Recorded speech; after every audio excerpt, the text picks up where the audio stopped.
Gaming is about to change forever, and I know that's a title that lays it on really thick, but for my baseball fans out there, you'll get where I'm coming from when I say this reminds me of the introduction of the pitch clock. It's still the same game of baseball that we all know and love, but the dynamics of the game have changed. The timing of the game has changed. And when I look at what's happening with exclusivity and the walled gardens gradually, slowly coming down, starting with Xbox, we're in for a world of change. Even if it's the same world of gaming we know and love, the dynamics are shifting drastically. What I mean by this is we already saw what happened with Xbox's business update. They announced that 4 games are going multi-plat. I think some of those we're going to hear about tomorrow, more on that in a little bit, but that these games are going multi-plat and they're going to see how they do, and then they may bring over more. Now, I think there's a justification one way or another for Xbox to bring more games over, and I do believe they plan to weaponize it either way, whether it be, hey, these lesser-known titles like Hi-Fi Rush and Pentiment underperformed. We want to bring something more popular over and now see how that does, or, hey, these games exceeded our expectations, and so we want to see how others are going to do. Either way, I think Xbox is just going to bring more and more games over as the timing feels right, and also as other companies do the same thing. We're mostly going to talk about PlayStation when it comes to that, but Nintendo is in an interesting position as well, as we'll talk about them first. But PlayStation really does get a lot of the focus in this video because after Xbox made these seismic moves, PlayStation's echoing a lot of the same energy, and it's worth paying attention to. So we're going to talk about how gaming is changing today. First and foremost, a Nintendo Direct was announced for tomorrow. It's at 9 a.m., so your boy's going to be, catching some Z's. I'll catch you on the flip side afterwards when I think things are going to be announced that pertain to stuff that we're interested here on this channel, like, Xbox games. This was defined as a partner showcase. I don't think you're going to see a lot of first-party Nintendo stuff here. I think you're going to see partners like maybe Xbox showing up and saying, hey, here's Hi-Fi Rush. I think it would be perfect if they did a nice day one shadow drop of this as well. I think it would really fit well. I think it would do well. And it's going to be interesting to see how they approach that, because just as it was super weird to see San Diego Studios MLB The Show begin with a PlayStation Studios logo, even if you were on Xbox, we're probably going to see an Xbox logo load up on a Switch, and that's going to be a little crazy unto itself.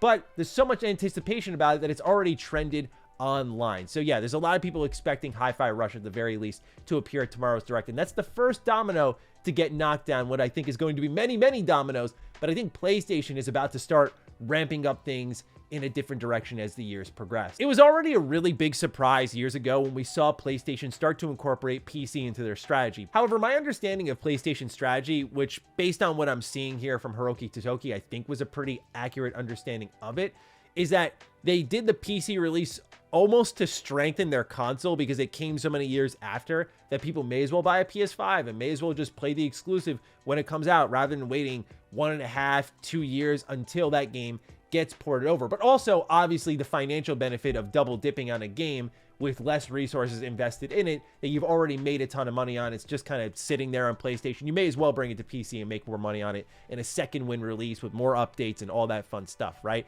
So now PlayStation is shifting more into an aggressive PC strategy. There's been a lot of key quotes that echo the same energy as Xbox. Let's start off with this one here, where it says, PlayStation boss says first-party PC releases will be part of an aggressive growth plan. In the past, as you all know, we wanted to popularize our console, and the first-party's titles' main purpose was to make the console popular. It is true, but there is synergy to it. So if you have strong first-party content, not only with our console, but also other platforms like computers, a first party can be grown with multi-platform, and that can help operating profit to improve. So that is another one we can want to proactively work on. I personally think there are opportunities out there for improvements of margins, so I would like to go aggressive in improving our margin performance. Separately, in an earnings report, when asked what will be the keys to improving your operating margin, you'll see here that in the second paragraph, he says another driver will be strong first-party titles. Strong titles that achieve growth on PS5, PCs, and other platforms will widen our margins. I know a lot of PlayStation fans immediately went on the defense and went, no, relax, okay? This is mobile. And I get that. What I will say in response to that, though, is when I look at Satya Nadella's quotes, he said the same exact thing. Xboxes and other consoles. And now we can tell through leaks and rumors and then Xbox's eventual confirmation, that means that exclusives are going to other consoles, as in Switch, as in PlayStation. Even in the Xbox podcast, where this was all revealed, Phil kept saying other consoles. So to me, this suggests that PS5 games may come to Switch, may even come to Xbox. In a sense, they already have. You have MLB The Show on Xbox. You see the PlayStation Studios logo fire up right away, right? Now, that was a bit of the twisting the arm from MLB and Game Pass, it's assumed, because MLB wants the sport to grow. Game Pass is a great vector for that. So MLB is going to call the shots in that kind of deal. That doesn't mean all of a sudden other PlayStation games are going to come to Xbox. But what's to stop? I always like to pull up this game as an example because I think it's just criminally slept on. What's to stop like Gravity Rush from coming over to Switch? What's to stop something like Concrete Genie from coming to Switch? These games that didn't do super well, but would fit really well on handheld. Like, what's stopping those games from coming over when they're just resting there doing not much else? Other than investing resources to create those ports, I think it could be a worthwhile venture with those smaller titles. Just like we're seeing with Xbox where they're doing Pentiment and Hi-Fi Rush, games that don't have a high attachment rate, like say a Gears or a Halo, at least yet. You know, I could see PlayStation saying, we're not going to do our Horizon, we're not going to do God of War, The Last of Us, we're not going to do Uncharted, but we're going to do these little other things here and see how it goes, right? But also, it's interesting to see the PC strategy get more aggressive. That's going to close the gap dramatically. And what game is probably powering this mindset? Helldivers 2, which is a game that I do want to cover on this channel. I'm hoping sometime this week, if not early next week. I promise you I'll have something about it, talking about it, my time with it.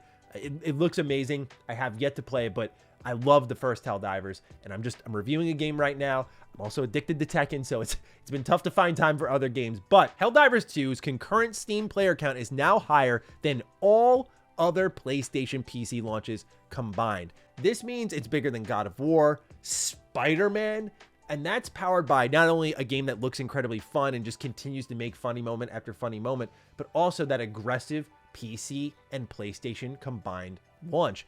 Here you'll see on the Steam charts, it hit an all-time peak of 411,000. It has done so well that Xbox fans have made a petition to have Arrowhead bring the game over to their console, but also that the CEO told people to chill on buying the game because they need to fix the servers, they need to expand the servers, and people are having trouble getting online because they didn't expect the game to be this big. And I love seeing these types of successes. It's exactly what happened to Baldur's Gate 3, where I think Swen Vink said expect 100,000 people, but obviously we saw Baldur's Gate 3 blew completely past that. It's becoming less and less about the monumental AAA games with the over-the-shoulder camera, and it's all about the fun factor. It's all about the playing together, and it's all about being able to access your games wherever you want, which, as I said a few videos ago, Xbox can either end up looking foolish or really clairvoyant, and as you're seeing these sorts of comments from PlayStation heads, it's looking more and more clairvoyant, which I definitely respect out of them. It's about gradually inching into that territory, though, which I think PlayStation is doing. Now, it's also money motivated, no doubt about it. You look at this headline, it says, Sony's value reportedly dropped by $10 billion following disappointing PlayStation financials. It starts off by stating, while Sony had previously hoped to ship a record 25 million PlayStation consoles during its fiscal year ending in March, last week it said during its latest quarterly earnings results that it now expects to miss that target by 4 million units. Following the earnings report, Sony's shares fell as much as 8.4% and closed down 6.5%, partly as a result of the revised PS5 hardware sales forecast, but also partly due to a drop in operating margin in Sony's gaming business to 6% compared to 9% in the December quarter of 2022 and 12 to 13% in the years before this. Jefferies equity analyst Atul Goli told CNBC that the new shipment forecast wasn't as disappointing as the low level of operating margin. Goyle explained that the operating margins at Sony's gaming division were 12 to 13% for 4 years, and that its current margin of 6% are extremely disappointing at almost near decade lows. Goyle also said that Sony's margins should have been rising during this period instead of falling, given that there are various tailwinds that should have driven up the margins toward 20%, such as the increase in digital game sales, as well as Sony's PS Plus service, which has a margin of around 50%.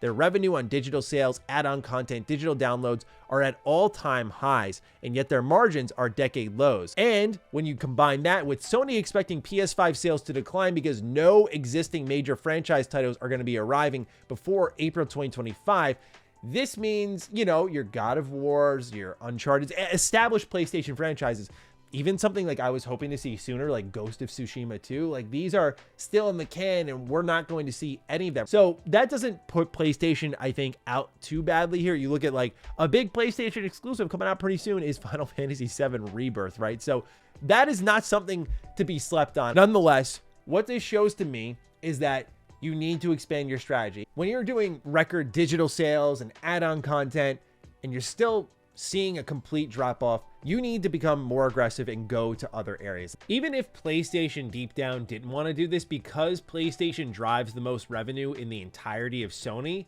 even surpassing the movies, this is something that they'll likely have to do because they need to extract every dollar, every cent out of the gaming business because it is their biggest driver when it comes to revenue.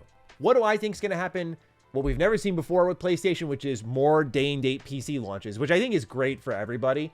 And I think eventually they're going to do what Xbox did. I don't know if they'll do it in the grand fashion Xbox did. It'll certainly be covered far less because PlayStation is going to be coming second, so we'll be used to how things operate thanks to Xbox breaking that mold. But PlayStation, I think, is definitely going to follow suit with more experimental titles, bring them over to probably Switch first. Who knows about Xbox? Xbox is doing really well. PlayStation's doing really well. Xbox, because of the nature of their acquisitions and the way they want to grow their business, needs to have PlayStation and Switch available for their games because they need them to continue to exist. PlayStation, on the other hand, has existed in their own ecosystem for a while. The toughest thing for them is going to be having their fans who have been treated like first-class citizens, trying to understand that these games need to go elsewhere for the better of the business. And it's going to be interesting to see the reaction between the two, because if the Xbox outcry was pretty large, then I'm curious how PlayStation will fare, but I think it could be subdued thanks to, again, Xbox stepping forward first. We'll see in due time, but yeah, gaming's changing. I mean, we're seeing multi-platform across the board, maybe not to the extent of every game's coming to PlayStation, Xbox, PC, Switch. I think a lot of that will be determined by development costs because you just don't develop everything for every system, maybe by nature of like, hey, this is a really expensive endeavor to have ports available for like 8 different consoles and there's technical complications. But we're going to see those floodgates come down more and more, and it's going to be interesting to see where we end up in a few years. So time will tell, but gaming is changing. These exclusives, we'll see how much they matter by the end of this generation. So fire away with your thoughts down below. How do you feel about the way gaming is changing? Let me know. Other than that, take excellent care of yourselves, and I'll see you in the next video. Stay sexy, stay active. I love you all. Peace.